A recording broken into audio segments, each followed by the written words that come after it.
All right. Good afternoon, everyone. Good afternoon. Welcome to today's class. Please let me know if you can hear me. I can hear you, Geraldine.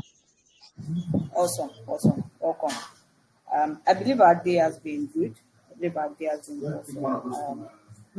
So, welcome to today's class for everyone that is here and to everyone that will be joining. So, like I said in the chat that I posted earlier, today we are going to be talking about farm planning, and hopefully we have the time to also talk about record keeping, right? Also talk about record keeping today. So you may be wondering, we are trying to take each class systematically, right? Because you have to know how to first plan your farm for starters, those that are just starting, and then for those that are already in the business. For people that are already in the business,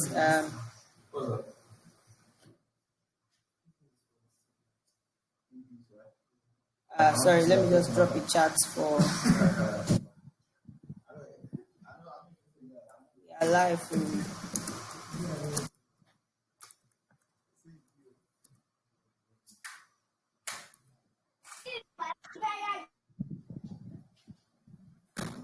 All right. So as I was saying that we are trying to want to do farm planning and record keeping because they work hand in hand for both starters and those that are already into the business. Right. So if you are a startup here, you just want to start your farm. This is a very big opportunity for you to learn how to plan your poultry farm and your fish farm.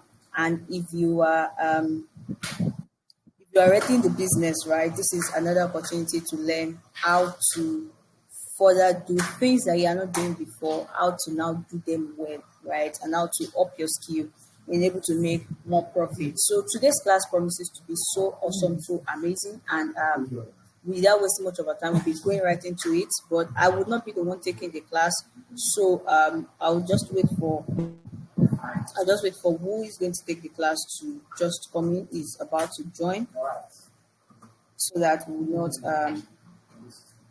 right. So the person taking today's class is already here and is going to start just right away. So without wasting much of our time, I would like to introduce my colleague. His name is Chidioke, and he will be taking us further.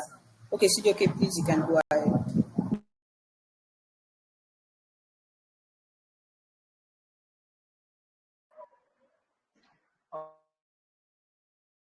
All right. Good evening to everyone here present. It's my pleasure to be here with you to talk to you concerning farm planning as well as record keeping in poultry and fish farming. So today we are going to be handling two courses, as I said. The first one we are going to be dealing with is farm planning. You know, so I would like to welcome everybody once again. I believe we did some kind of introduction during our last class, and that might not be necessary because of our time. But in the course of the class, I think if there's need, maybe you want to answer question, you want to ask question, you still need to kind of introduce yourself, before answering or asking any question, so that I myself will get to meet you and to know you better. I don't know if that is clear.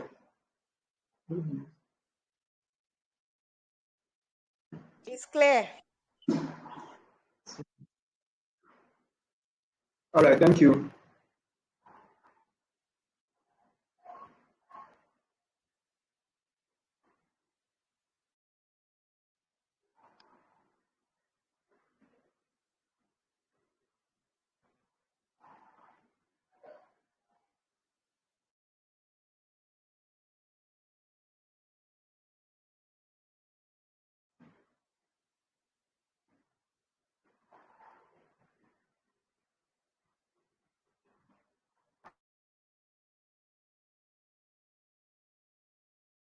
Okay. Just in a minute, we'll be starting the class. I'm also using this time to allow more persons to join the call because we will need to have as many persons on call as possible so that we don't get to repeat ourselves when we start. So in a short while, in less than a minute or two, we'll commence the class proper. I hope you are as expectant as I am to learn so much about poultry and fish farming. I know that our time here will not be a waste. We promise to give you as much value as we can because we know and we are sure you deserve better.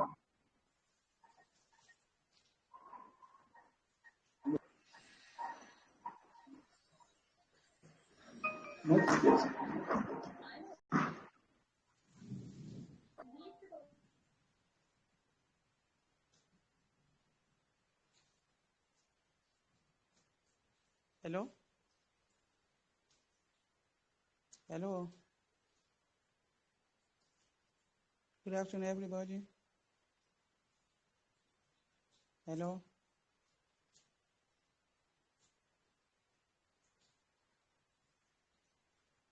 Today, as I Hello, said, hello, we we're can hear talking you now. about. All right, all right. Today we are going to be talking about farm planning. Or after the class, we'll now go over to record keeping. So now I believe all of us know what planning is all about. And then I remember during the last class, the facilitator of last class told us how important fund is when it comes to poultry and fish business. But I'm not yet to contradict her in any way, but to add that apart from funding, another thing that is important is planning. It's a well-known saying that he that fails to plan automatically plans to fail. I would like to share a little experience I think I have when it comes to the business because myself, I'm also a farmer. I remember some years back when I was done with service, I came down home and the thought of starting something in my mind. Lord, I was able to raise some money and I started to go into farming. And when I was venturing into that, I never had any prior knowledge, like any experience. There's this perception people have about poultry and fish farming. They feel it's just about gathering birds and giving them food, not meaning that is far beyond that. So I ventured into the business without proper experience, proper planning, sorry, or adequate experience. And then the experience was not funny, I must tell you. I encountered a lot of challenges. I encountered a lot of issues, all because I didn't plan very well. And I don't pray that that would be any of our experience too. I believe we are mixed up. We have new people that are new in the business and we have experienced farmers. And I must say that the class will benefit everyone, both those that are just about to get the business and those who are already experienced in it. So I think that's just that for my experience. All right. I hope you can see my screen.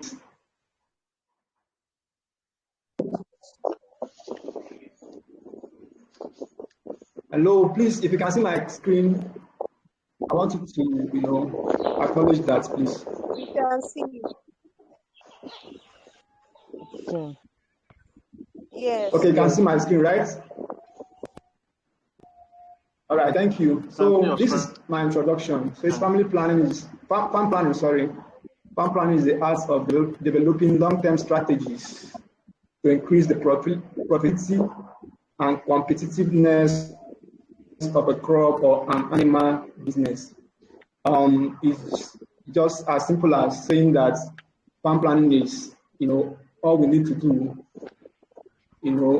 before commencing production, like making, putting some things in place ẹ bá jí before sọ́kùnrin we kò just start now ó ti bẹ̀rẹ̀ ní pé tí ló ní um, owó wọn kó 500. production.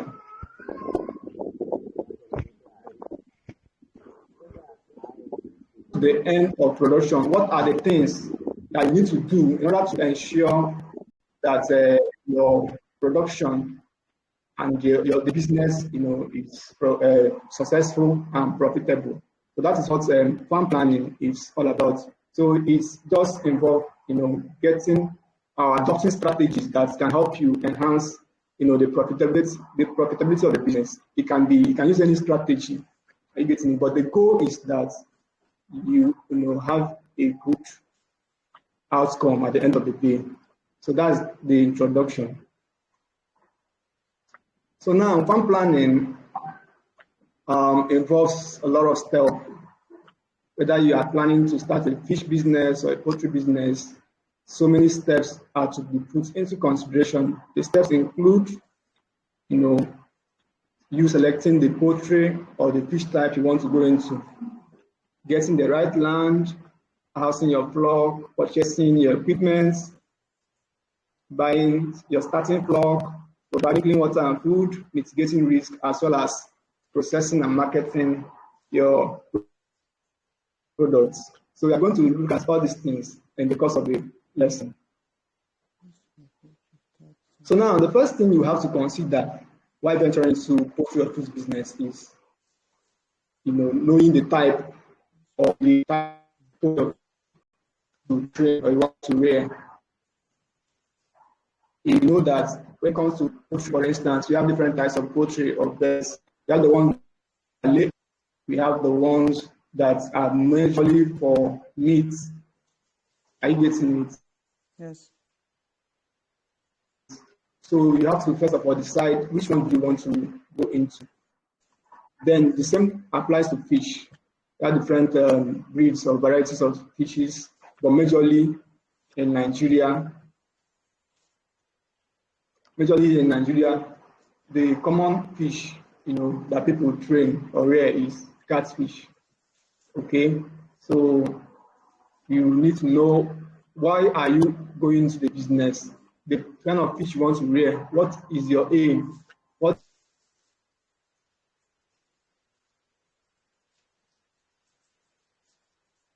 do you intend to achieve? Is it to get the one that has enough meat, one that lay eggs a lot, and stuff like that? That is what will determine the type of poultry or birds and the type of fish you want to, train or rear. Thank you. Another aspect of farming is, okay, there are things you must look out for when you want to choose a fish or poultry type. Number one, you have to do a thorough research on the needs, the cost, and the profit potential of the poultry or fish type you want to go into. Are you getting it? You don't just jump into it. You must sit down. You must sit down and make research, okay? You must sit down and make research. You don't just go into, because you see that this person is thriving, this person is into the broiler production and he's thriving, you now jump into it. This person is doing fish and it's working for him. You now, no, you have to sit down and consider how this is, are the needs of the bird, the needs of the fish, how much does it cost to, run the business from start to finish, and then how is the how profitable is it? You have to consider that before choosing your poultry type. Then you must also look at climate consideration. Climate consideration, some birds and some fishes thrive in a particular kind of climate. Some can tolerate, cold weather or cold climate. Some can tolerate hot weather and climate. So you must know what kind of climate can this bird or fish thrive in. The place you want to do the business, is the climatic condition of that place going to be suitable for that kind of bird or that kind of fish you want to train. Also, you have to look at the local laws or the town ordinances. There are some localities. Let's assume you are staying in a GRA. You don't expect to go and start, you go and set up a poultry farm there, or you can set up a fish farm there. It cannot work because of the kind of setting. So wherever you are, you have to look at what is allowed there, so that you don't start constituting nuisance to people or you start getting complaints from them as well. So the last part is your market. Who are the people you are going to sell to? Because that is the end goal. At the end of the production, if there are not people to sell to, then you may end up having problem. So before you don't start, you should be on the lookout for people you are going to sell to. They are the one that will determine both the capacity you are going to go into, the number of birds of fish produce. So that's the prototype.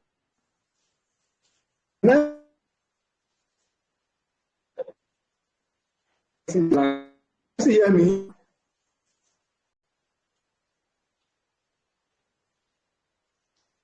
Hello?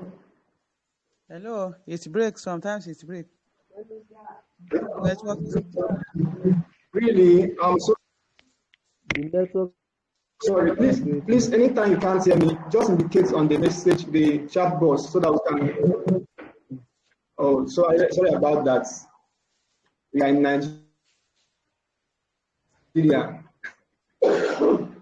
Okay, but can you hear me now? Is my voice better now?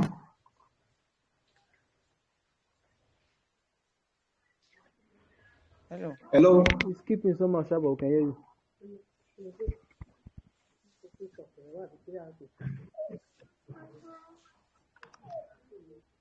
Please, if you can hear me, just say you can hear me. Just type it, let me see. Sometimes it skip. All right. Okay. All right. I think we'll continue. Continue. But you can see my screen too, right? Continue. We are seeing your screen. Yes, you can also follow up. Yes, you can also follow up the screen, and then because at the end of the day, we will share the recording of the class, and also we might, share the material for your personal consumption. So let's just, continue.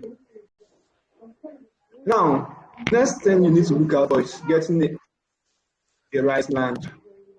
Getting the right land.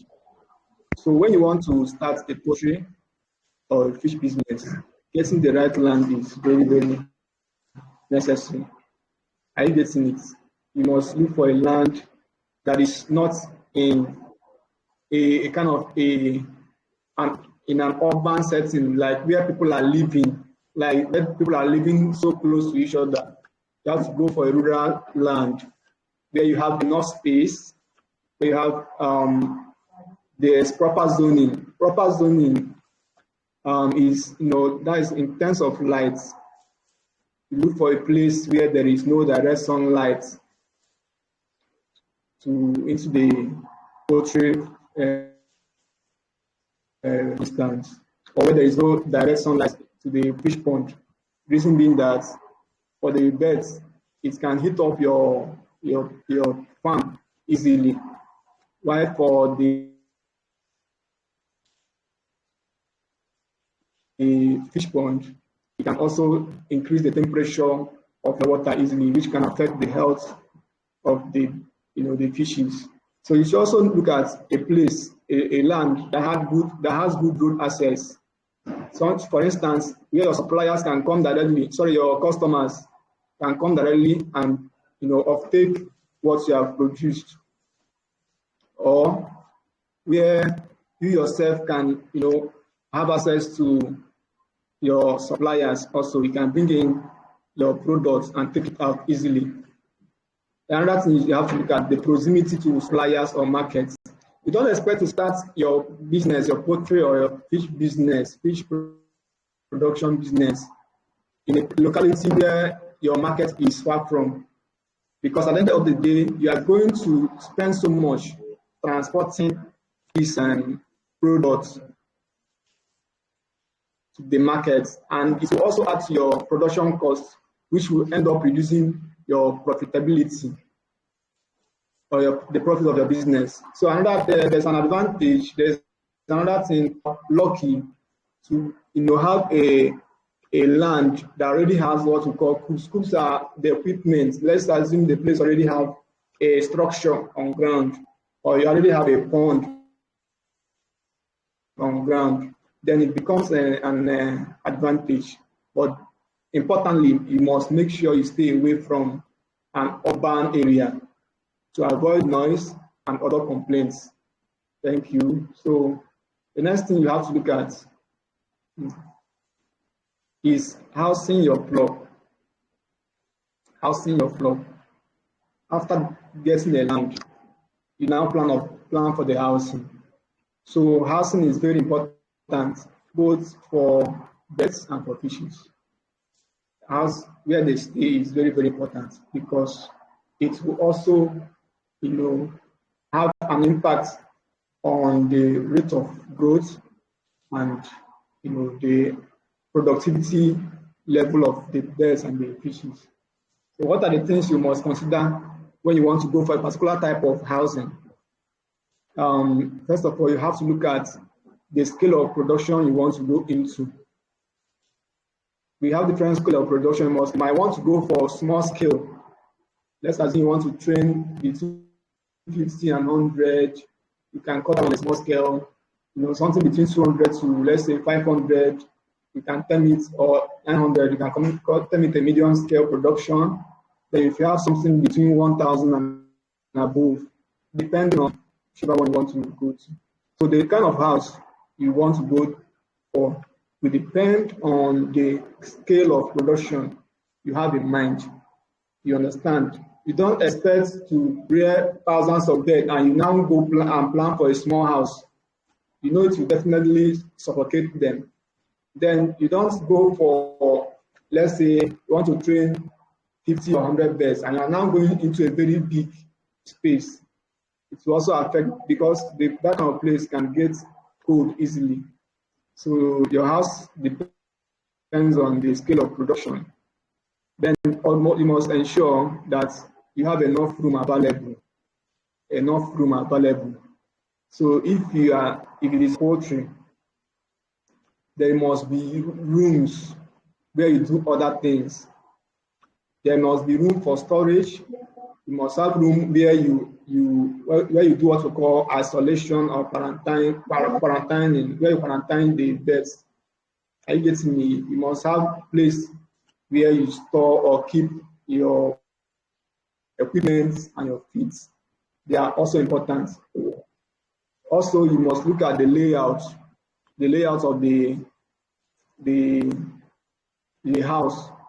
What we mean by this is that if let's assume for poultry, the kind of house you go for must have enough provision for what we call zoning.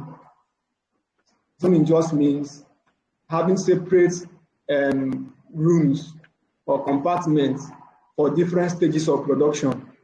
We have in poultry production, we have the brooding stage, the growing stage, and the finishing stage. So you must have enough room to accommodate this.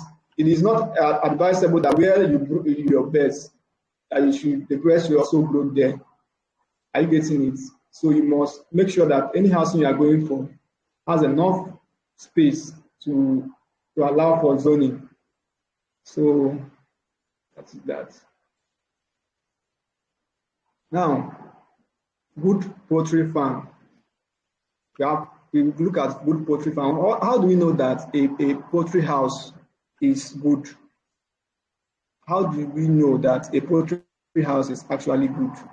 Number one thing you must bear in mind to know that the particular type of housing you are going for is good is that, number one, it must have enough ventilation, enough insulation, and what we call temperature control.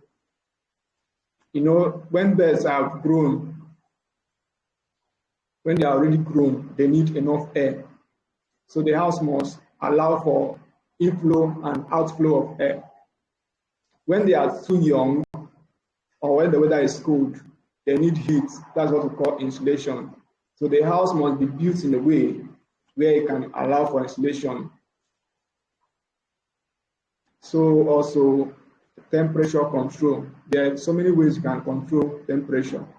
Sometimes there is a way you can get a tarpaulin, for instance, or any cover to cover the walls of your poultry house, such that when the weather is hot, you open it up to allow ventilation, and when there is cold, for instance, there is that we bring the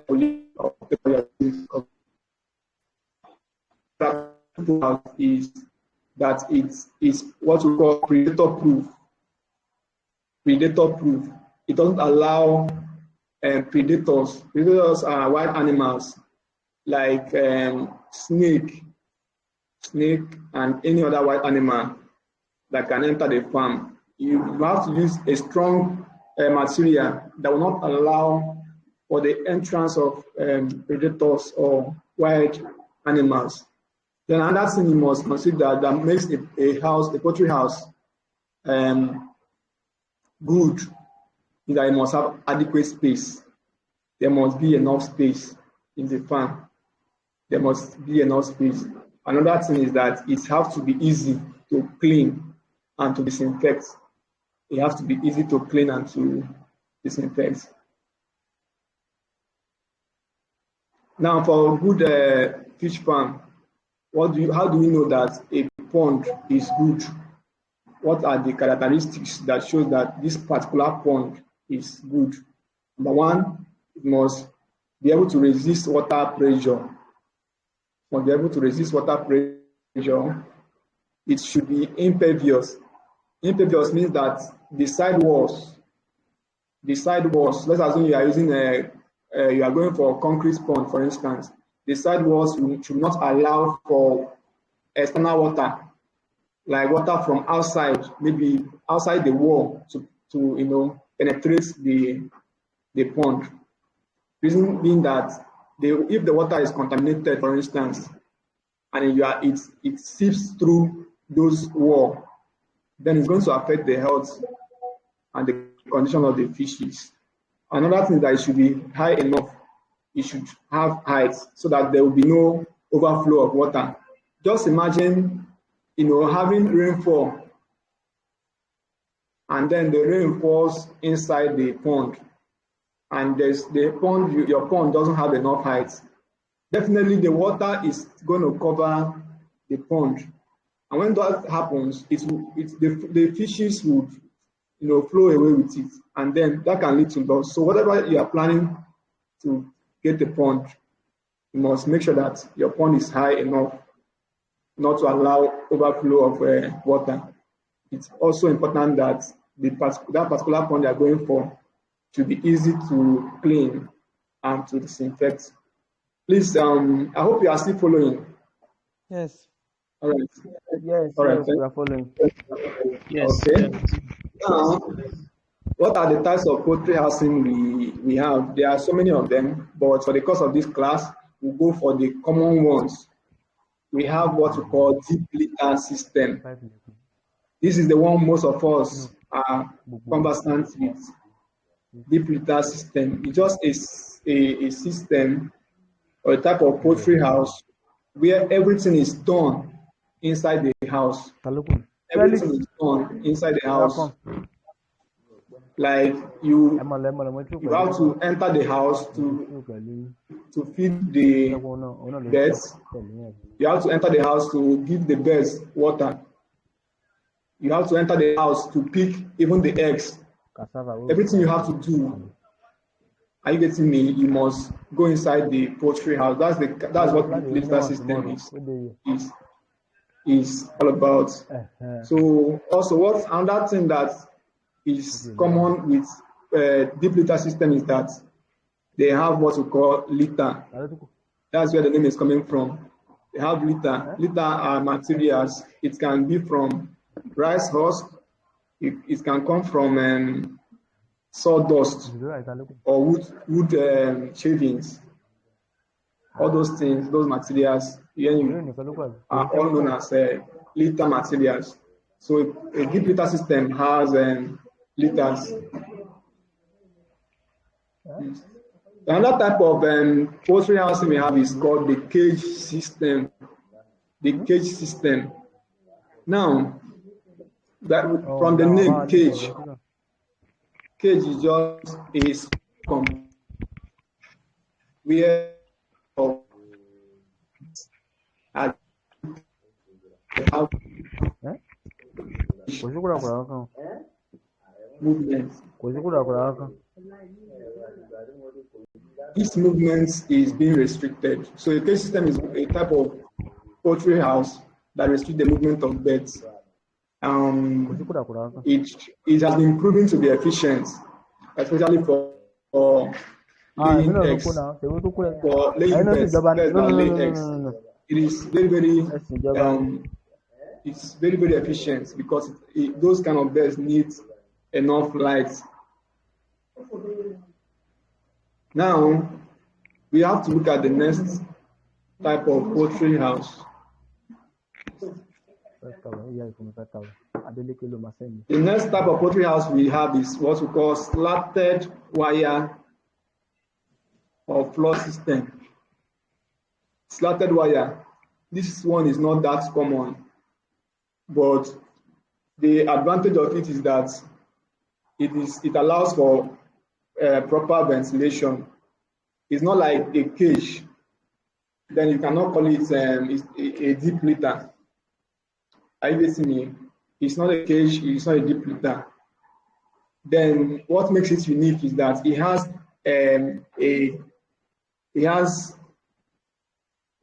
some nets like material that allows the chicken droppings, not to remain in the farm. The chicken droppings are collected underneath the floor. So that is the slatted wire.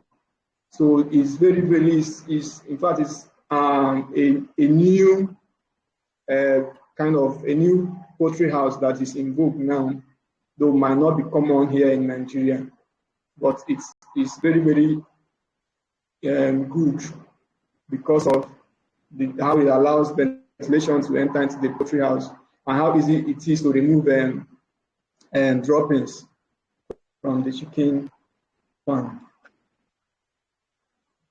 Now, over to fish pond. We have different types of fish ponds. We are all familiar with them. I will just mention them and tell us the advantage and disadvantage of each of them. For the types of pond we have what we call earthen pond. Earthen, from the word earth. So it's just a kind of pond that mimics the natural environment. It allows the fishes feel as if they are in natural environment. All of fishes lives in oceans, in the sea. So it is a kind of pond that makes those fishes feel as if they are in their natural environment. But it has a kind of a limitation, and the limitation is that for you to go into this kind of pond, you must have a large space. You must have a large space. It's not something you can do at your backyard. It's not something you can do in a small place. Because you have to be in a large place. You have to have enough space for it. Then another limitation is that it is very difficult to monitor fish. It is difficult to monitor fish. Another type is the concrete. From the word concrete, when you mix cement, stone, and sand, are you getting it? And use it to build a pond. That kind of pond is referred to as a concrete pond. It has some advantages. One of them is that it is durable. Durable in the sense that it can last for a long period of time, and then it is easy to manage water system. then it has a limitation or disadvantage. And one of them is that it is very, very expensive to construct. Are you getting it? You must have enough money for you to have this kind of pond. It's also expensive to maintain. It's not easy to maintain. The other one is tarpaulin pond. This type of pond is cost effective, it's affordable. And another advantage of this kind of pond is that it is movable. You can move it from one place to another. It's portable. Okay? But then its limitation is that you cannot use it for a large scale production. It can only contain a limited number of fishes. And then it's also prone to damage. Something like razor or any sharp object can, get it spoiled, and that will affect, the pond. So it's it's easy to get damaged. It's prone to damage. That's what that implies. The last type, not the last, the other types, but for the class, we just limited it to 3 because of time. The one we call plastic or rubber pond. This is ideal for small scale farming. It's always ideal. This plastic or rubber pond, you see people using buckets, butter, rubber drum, and the rest of them to house their fish. All of them put together and classified as a plastic or a rubber pond. So it's very easy to maintain. It's very easy to maintain. Then it doesn't last long, and also it's affected by sunlight. When the sun is very high, you see it affects the rubber or the material used in constructing this kind of pond. You can see a picture. You can take a look at the pond I mentioned. The one that looks like a river is actually a pond. That is what the one we call earthen pond. The next one by the side is the concrete pond. Then we have the tarpaulin pond. I hope you can see them. Yes. And then you are familiar with them now. So that's the tarpaulin pond. The other one by the side is the rubber or plastic pond. These are just a pictorial representation of them. Which one is So, the white one? The first one is earthen pond. The white one. Okay, the last one. The white one, not That's the rubber or that's the rubber or plastic. Are you getting me? not The name of the pond depends on the material used in constructing the pond. Why this one is called tarpaulin pond? Because it was produced or constructed with a tarpaulin. This material, this last one you are talking about, was made using plastic. That's why it's called a plastic pond. Okay. Is that clear? Yeah. So all this while we're talking about your poultry housing. The next thing you have to consider is acquiring equipment. So it's not just enough to get a land. It's not enough to get a house, a poultry house. You still need to get all the equipment you need for production. This is very, very important. It's very, very important in the sense that when you have all you need, it would limit you or stop you from going to borrow equipment. And by the time you go borrowing equipment and bringing them to your farm, it can introduce disease. It can introduce parasites into the farm, which will end up affecting your production. So you need to have your own equipment. So you need to look at these equipment as I mentioned them, especially for those planning to venture into poultry production. We have what we call the feeders and the drinkers. Some people call it waterers. So whether you call it drinker or waterer is all the same thing. We have another equipment we call perches or roosts. This one is not common, but it's useful for birds. It helps them to learn to fly, just like normal the typical local bird. Birds are known for flying. So this species or roost is what you just allow them to, just like a platform for them to, stand on. It also helps in their growth and development, though it is not compulsory, but it's important. Then another thing you need to look at is brooder supplies. Brooder supplies are the things you need for brooding. I want you to understand that the brooding period in your production cycle is very, very important. Because at the time of brooding, when we talk about brooding, is the stage of production. When the first day you bring it to the farm, and that's brooding period. So equipment you use for that period is very, very important. You don't play with them. So you need to have what we call special. Why I have to bring it again is because these ones are special. It's not the kind of waterers or the drinkers that are used for grown birds, that are used for the old or the young birds. You need to have special ones for that stage.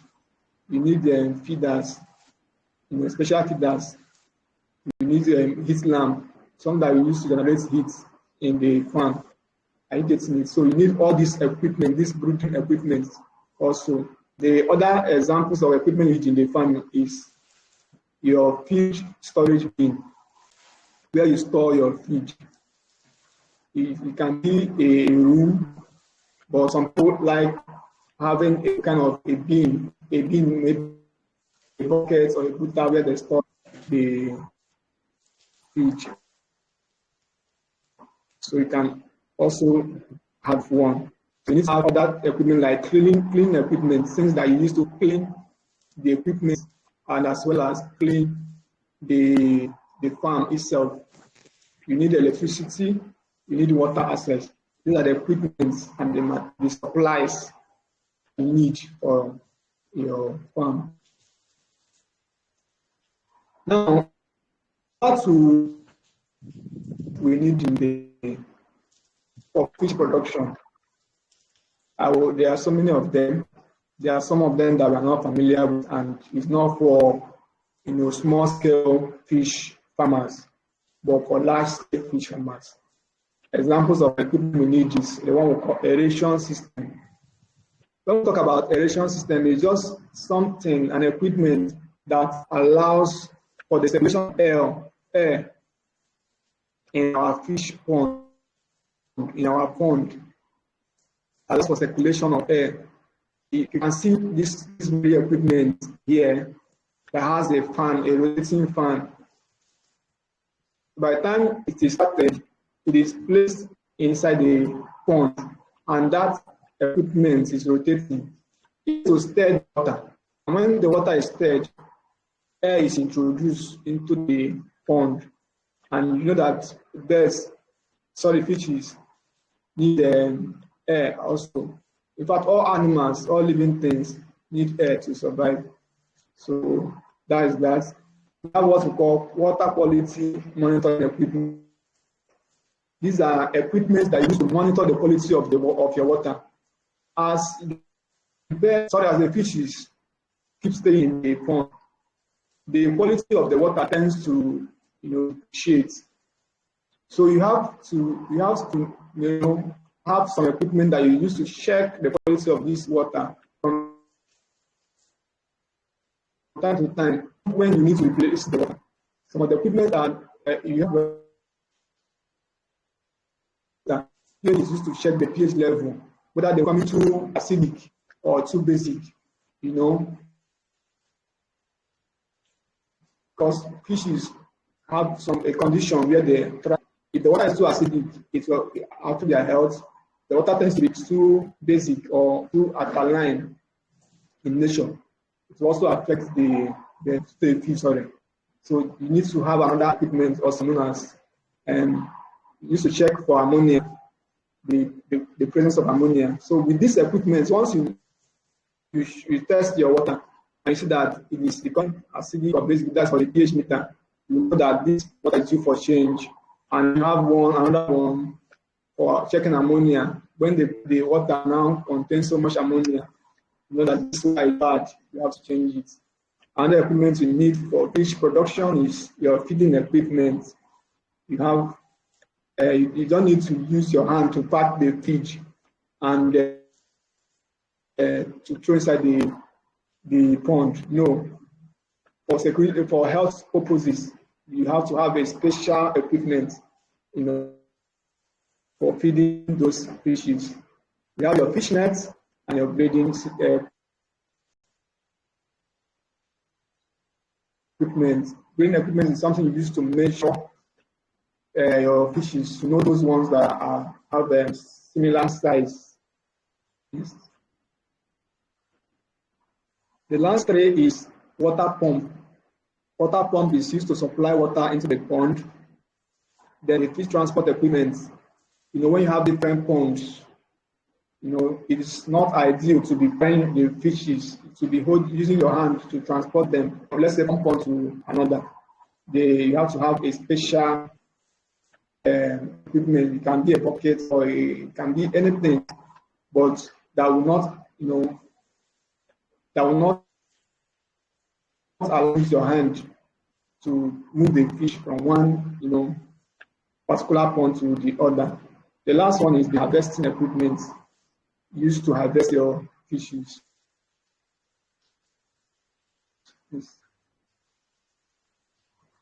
Okay, now another important aspect of planning is buying your starting stock. Buying your stock is very important in production, because if you buy a bad stock, then you are going to end up having serious problem in production. In fact, it happened to me. I think my first production was successful, but I think when I went again, I wanted that I had a lot of mortality. I had a lot of loss. Most of the birds died because they were not healthy. So going for good stock is very, very important. Now, what are the things you must consider when you want to buy a stock so you don't buy a bad one? Please pay attention to this. You need to go for reputable and disease-free hatcheries or farms. Some hatcheries, some suppliers have track record, they have good record of the kind of starting stock they produce. So, such people like you have to win. In fact, there was this supplier when I was into the business that I noticed that each time I buy stuff from this particular supplier, the birds always did well. So you must take record of, you know, reputable hatcheries so that you don't end up, you know, buying bad stock. And that the next important thing you must consider is getting chickens that are vaccinated. This is very important because as a novice, I remember the second set of chicks I bought. I got advice. Somebody I bought from, because maybe the person was not also experienced. It was like, it's not a must that you vaccinate these birds at the first day. You can leave it after a week. You understand? So as a novice in the business, I just adhered to that advice. I got these birds, I vaccinated them, and before you know, exposed to disease, it affected the birds. I ended up, because the prevention is better than cure. What this vaccination does is that it prevents, you know, it protects the chicks, you know, from outbreak, from disease outbreak. So you must always vaccinate your birds, you know, at the first day or the first 2-3 days maximum to get them protected. You look for side breeds. There are breeds that are very easy to handle. They are ones that no matter what you do to them, no matter how you feed them, they will not grow. No matter how you vaccinate them, no matter how you give them medications, they will still, be vulnerable to disease. So you must look for this kind of things and make sure you stay away from them to avoid, throwing your money inside the river. Buy more female. So another thing for when you are buying a starting stock, you have to know what you want. You know that female birds, and always when you are buying, your interest is in eggs. You should know that you must go for more females. Definitely, because the females lay eggs. Why, if you want, more meat, you understand, your interest is in meat, then you have to, always for the males. So now, passing on, brooding your new birds. You are still talking about your stock variety. What do you do? You have to set up your brooding house. To set it up, you need your brood lamps to keep the place very warm. At a start, the temperature of your brooder house should be at least around 35 degrees centigrade. And you know that it's what it means. It has to be very hot. And then as they keep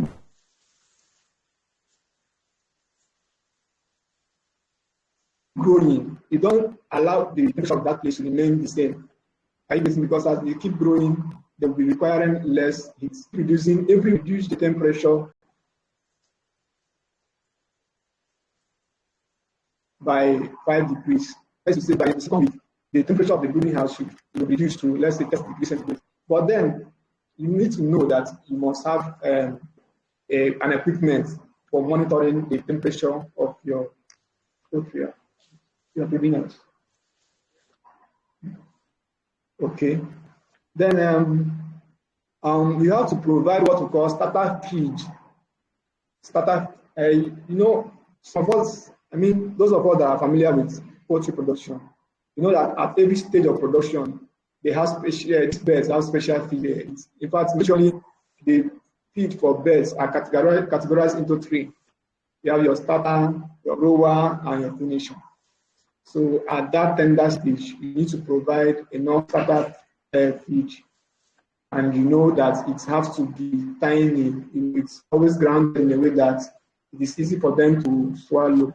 You not go and carry like your birds are still growing. You can give them grow well. They can swallow. Just like giving a small kid that was born today, you are feeding him with a back or food. And you know what that implies. The system of that very baby is not used to that. So you have to start with soft food. So that starter is like a soft food, and it's always rich in protein. So you also have to follow, during breeding, you must follow strict biosecurity measures. Biosecurity measures are the things you do to checkmate disease spread. Those things you do to curtail the spread of disease in the farm. So at that point, these birds at this stage, they are very, very fragile. They are delicate. So anything that will expose or introduce disease to the farm, you must, make sure you stay away from them. You have to handle them. The people they use, you have to clean them very well. You must make sure that even the air that enters there, it enters the farm are clean. They don't contain, anything that can hamper the health of these birds. So while they are growing also, you need to train them on how to perch, on how to forage. Forage means, to pick something from the ground or from their feeder. So you have to train them. Now for fish, it's almost same with just a little difference. So when you're in rooftop, how do you get a good stock, a good starting stock? It says you must buy also from a trusted supplier. You must, but now there are two ways you can do this. Some people, hatch on their own. For example, go prepare to buy fingerlings. But as a starter, it is not advisable.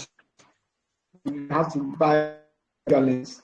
It's the common way of buying stock. So you must get it from a good supplier. You must ask questions, to get a good supplier.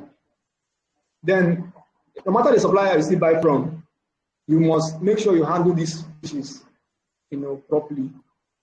You must make sure you handle them properly. And then you must get them acclimated. Acclimated means, trying to help them adapt to the new environment. Because the environment where they were hatched is different from your own pond. So you need a time, like 1 to 2 weeks, to get them used to the new place they are found themselves. You also have to quarantine them. You keep them in a special place and monitor them for like 1 to 2 weeks.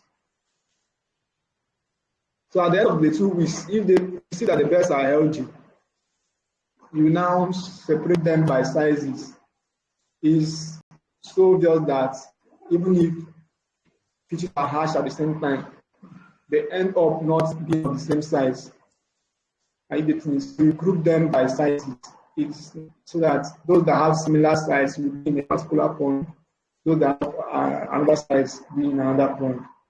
So while you are bringing them, that's from the hatchery or from the supplier, it's good to try to prevent them from, disease, to protect them from disease, by adding a little salt to water you used to, that they are housed or they are kept. That will reduce both disease and stress and also ensure a higher survival rate. Okay. Now, I think we are making progress. The birds have been brooded. Are you getting me? So what's next? We must provide clean water and good food for them. Remember, I said the kind of food they eat while they are at that tender stage, they eat while they are already growing. So we also provide good food and clean water for them as they are growing. So at this stage, you will make sure you monitor their health, clean the house properly, and control lights, control the that enters the farm. So you also monitor the temperature or the environment where these birds and fishes are kept.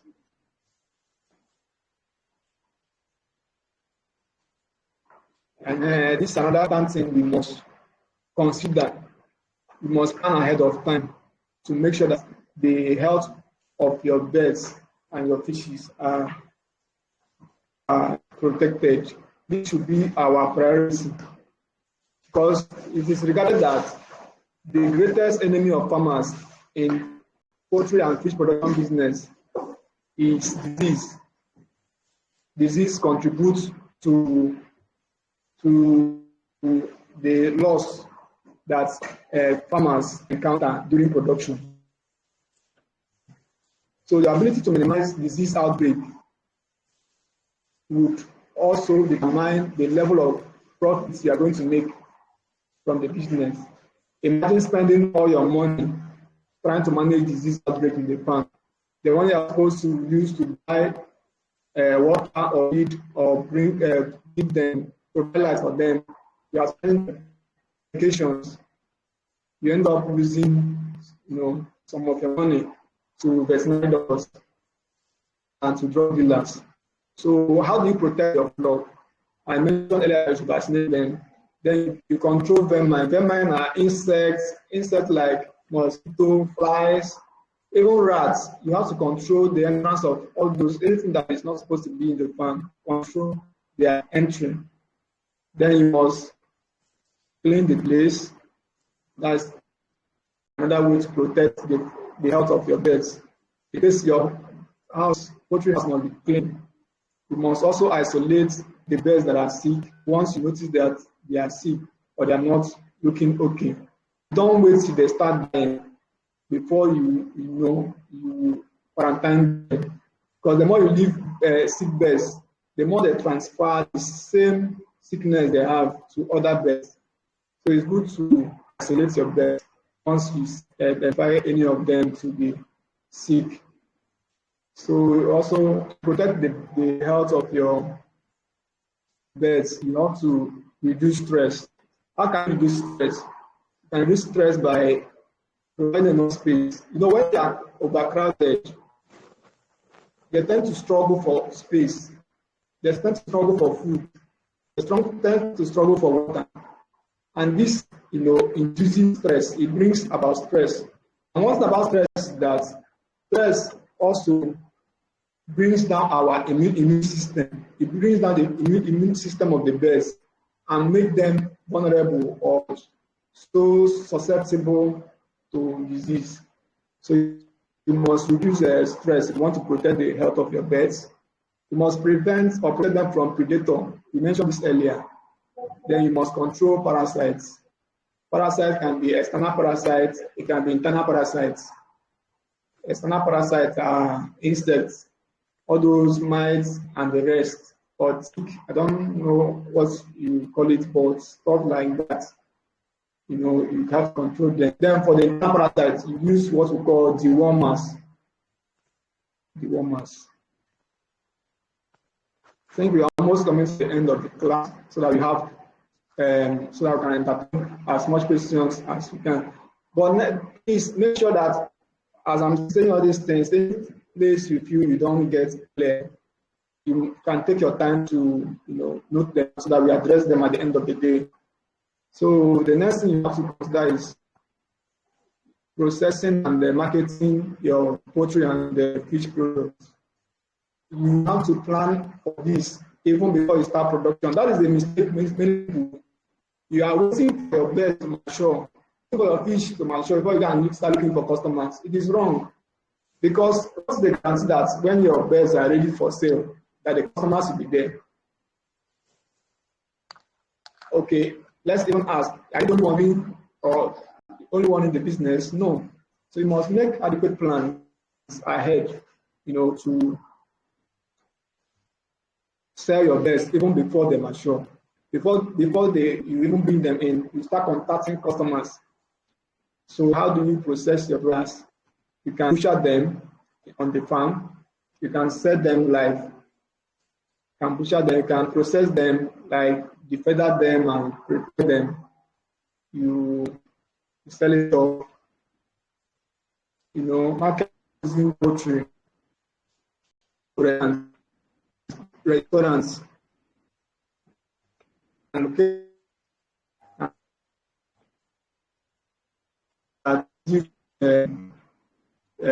poultry or birds. You can meet them and sell them. You can sell the live ones, and then you can sell the big ones. You can sell them while they are already grown. Some people don't sell. Some people don't, go to finishing stage. I believe some of us that are into poultry production very well. We know that there are people that deal only on the early ones. Their own is to brood birds and they sell it off. So you should know the kind of products you want to sell. If your interest is in just selling brooded birds, maintain that. So you can sell at that stage. You can sell at maturity stage. But it is selling. It just applies to sell live birds, whether it is mature or it is immature, depending on what you want to go for. That's same for fishes. The last thing is value added. This one particularly means other things that come out from the farm. You know that apart from your best, the other benefits that come from the farm, those droppings that you get, some of them are good food. It also, make contact with farmers, crop farmers who need those manure for their own crop production. It's also a way of augmenting for your cost, the production cost can serve you to take other needs. So, in conclusion, I must conclude by saying that it's the easiest way to go into livestock agriculture, and then it entails proper preparation and adequate planning, because that is the secret to run a successful farming business. So that is that. Thank you. Wow, that was awesome. Did you learn anything at all? Did you learn anything at all, or am I the only one that learned something?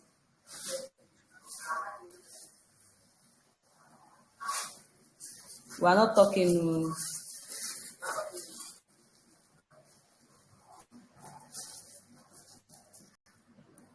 Are we there? Can you hear me, please?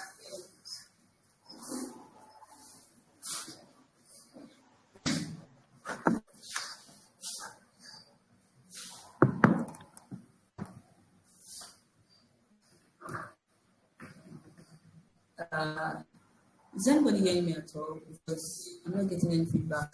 Did you learn anything at all? Or was all of that just a waste?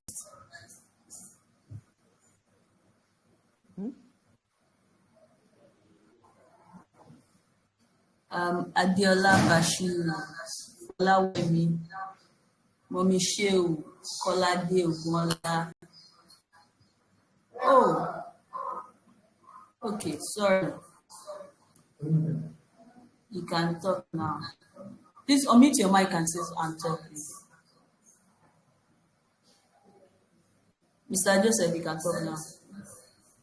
All right, we can hear you. You muted our mic before, so that's why we couldn't say anything. Okay, so sorry. You can unmute now. Was that a mistake or it was intentional? It was a mistake, I think. All right, no problem. So, Yeah, but did you learn anything at all from this class? yes, I learned a lot, though the virtual was bad, so but at least we are going through your screen, and we're getting some information there, then connecting it to what our lecturer for today is saying. So All right, awesome. That's we really yeah, thank so you the for that. We really had a great material will session. be available. Material will be available, and the recordings will also be available so that we can always go through it again. So I would like to ask, do we have any question? Hello? No, I don't have any questions. But Hello? if anyone else is, Hello? Do you have any questions? Yes, please. Go ahead. Hello? Yes, go ahead. I can hear you. We can hear you, please. Please, is there any special person to make a concrete fish, or any bricklayer can make it? Okay, so your question is there any special person to make the concrete pond, or any bricklayer can make it? Yes.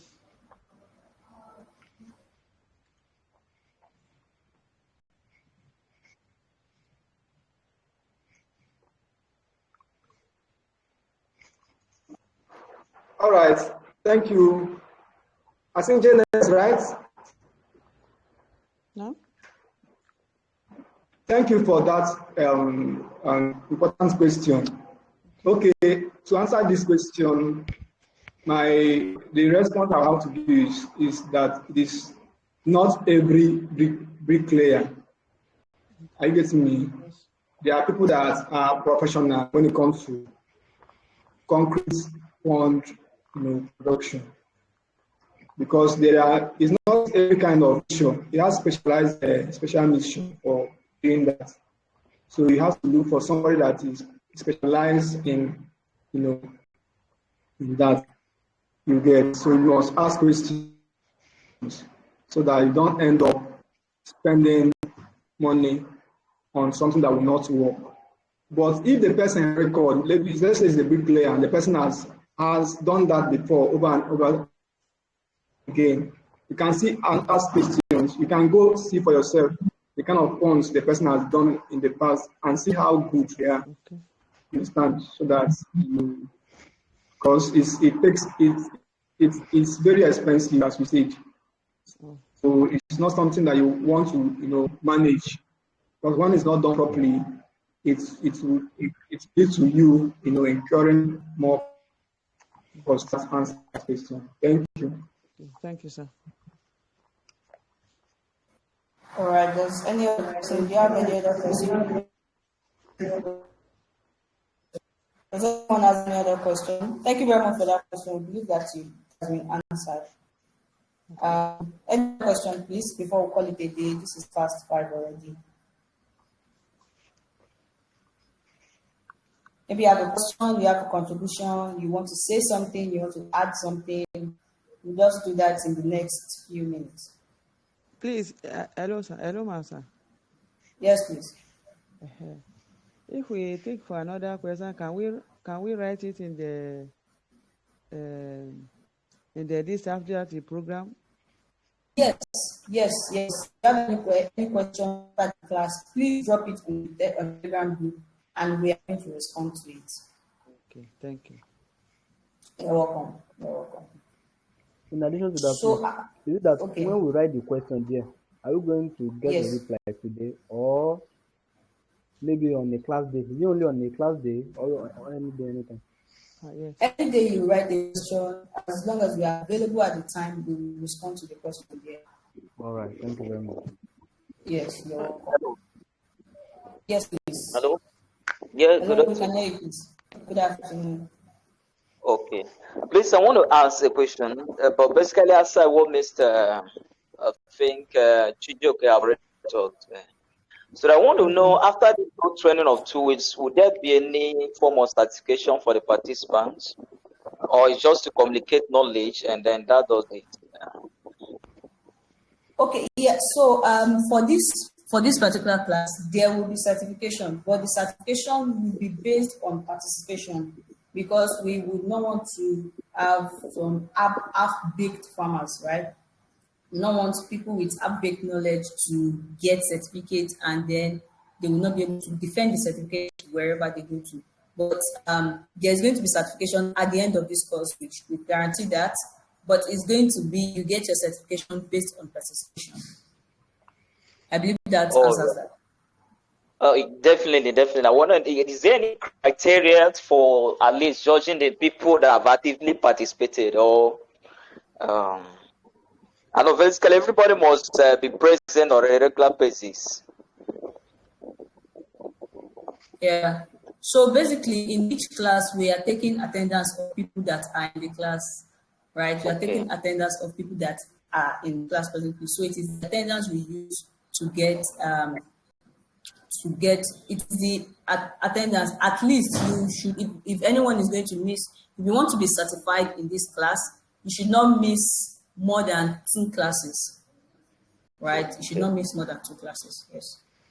All right. Sorry for prolonging that. So, Mr. Joseph, it was a wonderful one, at least following your lectures, and then I just want to drop something where you talked about disease preventions. I look at the write-ups on this thing template you did.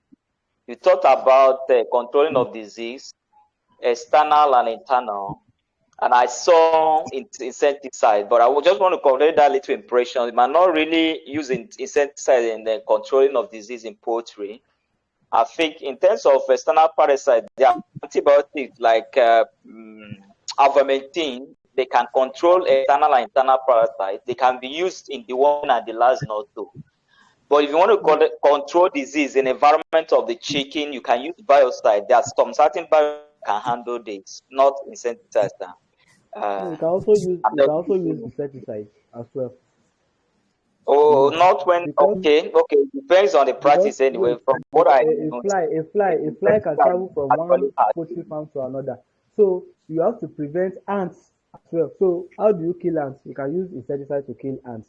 So But I that's think what I'm that saying. is Not in the environment of the bed side. It can hamper the health of your bed side. that should It be that would be outside the fence. That's why they mentioned ivermectin, like maybe the one with the light. The meaning of my name has something to do with something strong.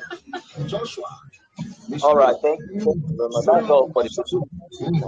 All right. Thank you very much for that. Thank you for that contribution. We so much appreciate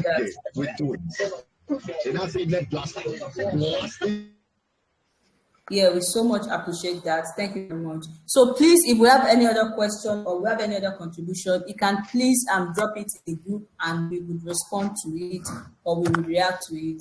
So that being said, I want to appreciate everyone that have joined today's class. I believe that it was impactful and it was filled with knowledge. So on or before tomorrow morning, you get the on or before tomorrow morning, you get the presentation, you get this slide, and also the recording, so that we can go through it again. And then our next class will be on Friday by 4 p.m. So thank you very much. Thank you for Okay. joining today's class. There's no class tomorrow? So there's no class tomorrow. Our next Okay, class will be thank on you. Friday. Sure. Yes. All right. Thank you Thank you. very much for joining. Thank you Have a so good much. evening. Yes, you're We welcome. appreciate you. Thank you. All right. All right. Have a good evening. Okay.